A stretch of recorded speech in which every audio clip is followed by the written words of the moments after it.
இனிய தமிழ் சொந்தங்களுக்கு பாரதி பெண்ணின் பணிவான வணக்கம். வாங்க இன்றைக்கி நம்ம வீட்டில் என்ன சாப்பாடுன்னு பார்க்கலாம். வெண்டைக்காய் கொண்டை கடலை போட்ட பொரியல், உருளைக்கிழங்கு வறுவல், சுரக்காய் கூட்டு, சாதம், கத்திரிக்காய் சாம்பார், மோர்.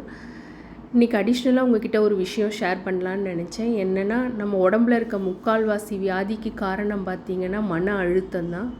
நம்ம உடம்பை எப்படி ஆரோக்கியமாக வச்சுக்கணுமோ அதேமாரி நம்ம மனசையும் ஆரோக்கியமாக பார்த்துக்கணும். நம்ம ஒரு விஷயத்தை குறித்து அதிகமாக கவலைப்படுறதுனால எதுவுமே மாறப்போகிறதில்ல அப்படிங்கிறத உணர்ந்து அதுக்கு என்ன சொல்யூஷன்னு யோசித்து அடுத்த கட்டத்துக்கு நகரணும். நம்ம சொல்கிறது ஈஸி தான், ஃபாலோ பண்ணுறது தான் கஷ்டம். எனக்கும் அது புரியுது.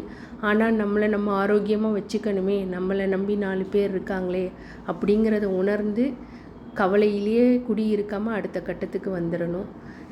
இவங்க பஞ்சமி, நம்ம வீட்டோட செல்லக்குட்டி. பயங்கரமாக விளையாடுவாங்க. இவங்க கூட இன்னும் 2 பேர் இருந்தாங்க. மித்ரன் கதவை திறந்து விட்டு 2 பேரை பேக் பண்ணிட்டான். இவங்க மட்டும்தான் மிச்சம். Okay, thank you, bye bye.